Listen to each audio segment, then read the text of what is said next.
Assalamualaikum warahmatullahi wabarakatuh. Apa kabar semua? Semoga selalu baik-baik saja ya. Selamat datang di kelas BDR Pemantapan UTBK Soshum. Bersama saya di sini, kita akan mempelajari tentang matematika dasar. Nah, hari ini kita akan pelajari materi tentang eksponen. Apa itu eksponen? Sebenarnya, eksponen ini pernah kalian pelajari di kelas 9. Masih pada ingat nggak? Kayaknya enggak ya. Kalau gitu, langsung aja yuk kita bahas materinya. Langsung aja kita bahas tentang fungsi eksponen. Kita mulai dari definisi fungsi eksponen. Ini ada A pangkat M, itu artinya bilangan A ini dikalikan berulang kali sebanyak M kali. Ya, itu definisi dari eksponen. Jadi eksponen itu adalah bilangan yang dikalikan berulang kali. Nah, A ini kita sebut sebagai bilangan pokok, dan M ini kita sebut sebagai bilangan pangkat atau eksponen. Nah, eksponen ini punya sifat-sifat. Apa aja sih sifat-sifatnya? Yang pertama, apabila ada A pangkat M dikali A pangkat N, itu sama dengan A pangkat M tambah N. Jadi kalau ada bilangan pokoknya sama, dia dikali, maka pangkatnya dia dijumlah. Yang kedua, apabila A pangkat M dibagi A pangkat N, itu sama dengan A pangkat M dikurang N. Ya. Jadi kalau tadi dikali dia ditambah, kalau dibagi dia dikurang pangkatnya. Nah, sifat yang ketiga, kalau ada A pangkat negatif M, nah pangkat negatif ini bisa kita ubah menjadi pangkat positif. Caranya gimana? Kita jadiin aja A pangkat negatif M jadi 1 per A pangkat M.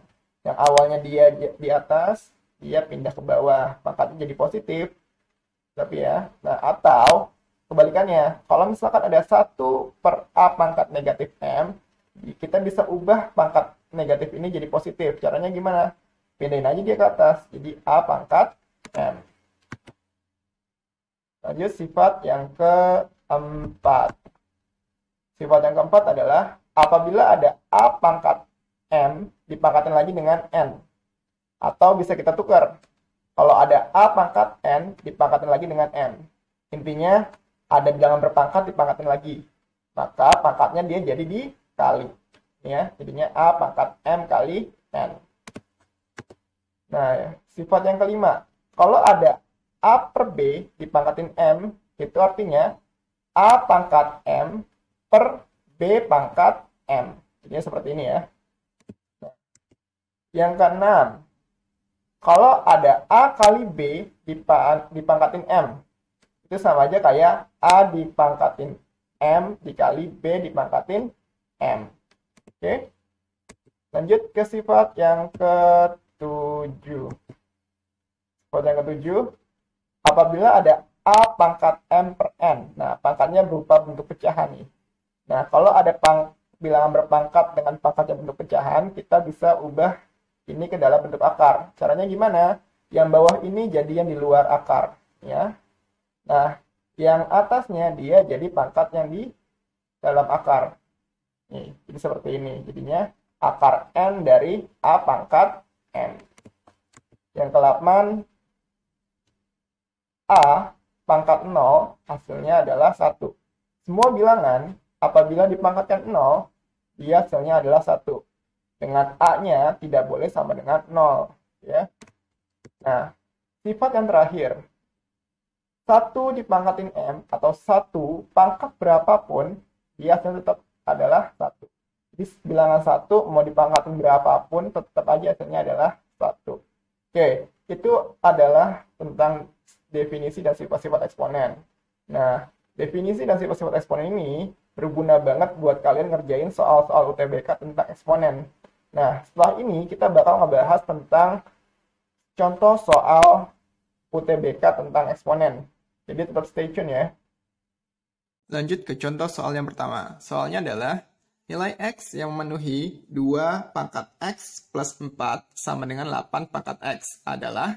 Nah, untuk menyelesaikan soal kayak gini, pertama, kalian samain dulu bilangan pokoknya. Nah, di ruas kiri kan bilangan pokoknya 2 ya. Di ruas kanan, bilangan pokoknya 8. Nah, kita bikin ruas kanan ini bilangan pokoknya jadi 2. Nah, jadi di sini 2 X plus 4 Nah, kita bikin 8 itu 2 pangkat berapa sih? Nah, 8 itu kan 2 pangkat 3 kan ya? Nah, sekarang bilangan pokoknya udah sama-sama 2. Nah, lihat di sini.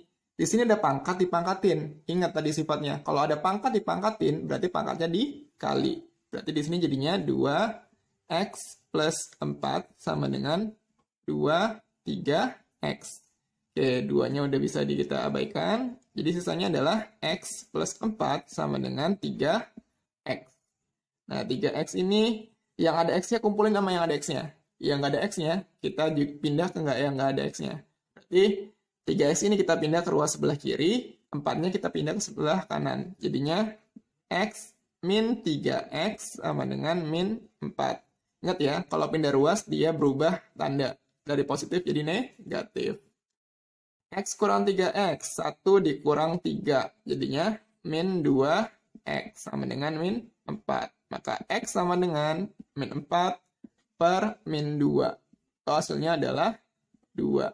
Jadi nilai x yang memenuhi adalah 2. Gampang kan? Lanjut ke soal yang kedua. Soal yang kedua adalah jika akar 1/3 pangkat min 2x plus 2 sama dengan 81, maka x sama dengan... Nah, sekarang kita ubah bentuk ruas kiri ini pakai sifat. Nah, lihat ya, di sini ada bentuk akar. Kita ubah ke dalam bentuk pangkat. Jadinya kan ini pangkat. Akarnya akar 2 ya. Jadi kalau kita ubah ke bentuk pangkat, jadinya pangkat setengah. Di sini jadi berubahnya 1/3 pangkat min 2x plus 2 dalam kurungin. Nah, tadi ya, dari akar kita ubah ke bentuk pangkat. Jadinya 1/2, karena di akarnya 2. Nah, ini kita ubah jadi bentuk 3 pangkat. Ya, di sini kan 3 ya. Kita ubah, lama 1 itu 3 pangkat berapa sih? Udah dapat 3 pangkat 4 ya. Nah, pasti ingat, tadi ada sifat A per B dipangkatin M. Itu artinya A pangkat M, B pangkat M. Jadi di sini 1 pangkat setengah per 3 pangkat min 2x plus 2 dipangkatin lagi sama setengah. Sini jadinya 3 pangkat 4 ya. Saya geser dulu. 1 dipangkatin setengah. Ingat lagi tadi sifat. Bilangan 1 dipangkatin berapapun hasilnya dia tetap 1. Nah, lihat nih ada pangkat dipangkatin. Tadi sifatnya gimana kalau ada pangkat dipangkatin? Dikali ya. Jadi setengah dikali min 2x. Jadinya min x. Setengah dikali 2. Jadinya plus 1. Sama dengan 3 pangkat 4. Atas ya. Kita pindah lagi. Geser dikit. Nah, biar kelihatan deh. Oke. Nah, di sini lihat. Kita mau ubah nih, 3-nya kan tadi di bawah ya, masih di bawah nih. 1/3 pangkat min x plus 1. Biar 3-nya naik ke atas, kita bisa nih, kita pindahin 3-nya ke atas, biar bisa kita coret. Tapi kalau 3-nya pindah ke atas, maka pangkatnya kita kali dengan negatif. Jadi min kali min x, dia jadinya x. Min dikali 1, dia jadinya min 1. Sama dengan 3 pangkat 4. Ya udah sama ya. Coret, coret. X min 1 sama dengan 4. Maka X sama dengan 5. Oke, kita dapat nilai X-nya adalah 5. Lanjut soal yang ketiga. Soalnya adalah diketahui 9 pangkat 2/8 dikali 9 pangkat 2/8 dikali seterusnya sampai dengan sebanyak n faktor. Jadi 9 pangkat 2/8 ini dikali sebanyak n ya. Itu sama dengan 81. Nah, kita disuruh nentuin n-nya itu berapa. Nah, untuk menyelesaikan soal kayak gini, gampang. Kita masih pakai sifat-sifat eksponen. Lihat, di sini kan bilangan pokoknya 9 ya. Di sini bilangan pokoknya 81. Kita samain dulu bilangan pokoknya. Terserah, mau ngambil bilangan pokoknya 3 boleh, mau ngambil bilangan pokoknya 9 juga boleh. Sama aja kok hasilnya ntar. Oke, kita ambil yang paling gampang aja ya. Kita ambil bilangan pokoknya 9. Jadi ini tetap aja, nggak kita ubah. Sini ya, kita tetap 9 pangkat 2 per 8 dikali 9 pangkat 2 per 8 dikali seterusnya sampai n kali. Nah, 81 kita ubah jadi 9 pangkat berapa yang hasilnya 81. Yaitu 9 pangkat 2 ya. Oke, bilangan pokoknya udah sama. Sama-sama 9. Nah, karena kan di sini kan sama kayak definisi bilangan eksponen ya. Dia dikali berulang kali sebanyak n. Di sini berarti kita bisa ubah bentuk ini jadi 9 pangkat 2 per 8 dipangkatin dengan n. Tahu sama dengan 9 pangkat 2. Oke. Nah, ada pangkat dipangkatin. Berarti pangkatnya dikali. Ini jadinya 9, 2 per 8n sama dengan 9 pangkat 2. Sama ya. Bisa coret. Jadi sisanya adalah 2 per 8n sama dengan 2. Yang ditanya adalah n-nya. Berarti n sama dengan, nah 2 per 8-nya kita pindah ruas ke sebelah kanan. Kalau dia dipindah ruas, berarti kita tukeran tempat nih. Atas jadi bawah, bawah jadi atas. Dia sama dengan 2 dikali atas jadi bawah. Jadi per 2, bawah jadi atas. 8. Ada yang bisa dicoret nggak? Bisa ya. 2 sama 2. Maka didapat n-nya sama dengan 8. Gampang kan? Lanjut ke contoh soal yang keempat. Soalnya adalah jika 4 pangkat m min 1 ditambah 4 pangkat m sama dengan 5, maka 8 pangkat m adalah, nah, nanti kita harus cari tahu dulu nih, nilai m itu tuh berapa sih? Nah, gini, kalau untuk ngerjain soal yang ini, kita lihat dulu, kita ubah bentuknya dulu ya. 4 pangkat m min 1. Lihat, pangkatnya berupa pengurangan.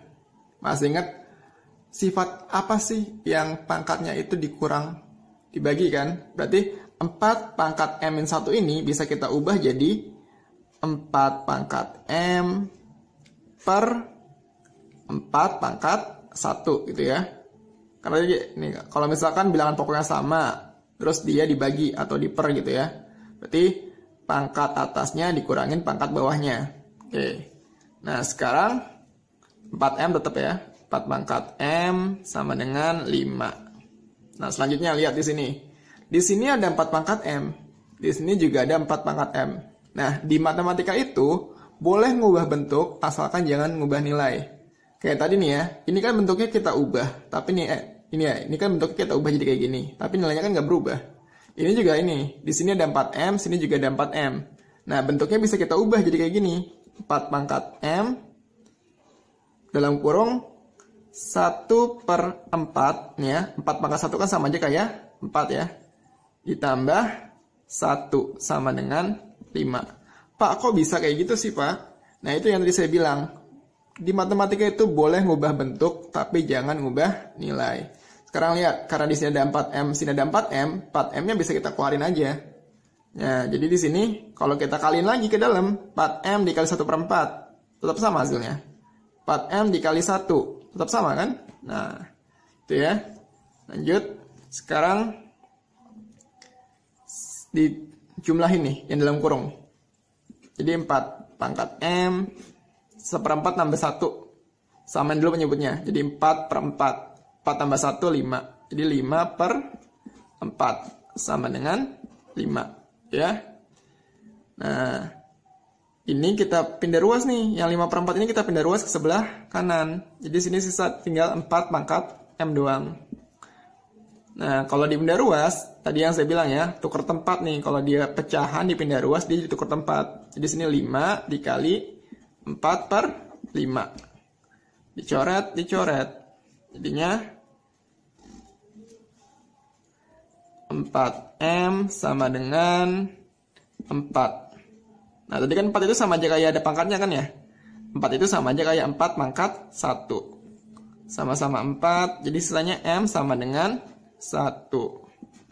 Nah, berarti karena M sama dengan 1, maka 8 pangkat M sama dengan 8 pangkat 1. Atau sama dengan, berarti 8 pangkat M sama dengan 8. Gampang kan? Nah, Cukup sekian contoh soal yang kita bahas. Selanjutnya silakan kalian buka Google Form-nya, kalian kerjakan tugasnya. Apabila masih ada yang belum paham dari materi ini atau soal-soal di Google Form, silakan jangan sungkan tanya langsung ke saya. Nomor saya udah ada di Google Classroom ya. Jadi langsung aja hubungin ke saya. Oke? Silakan mengerjakan.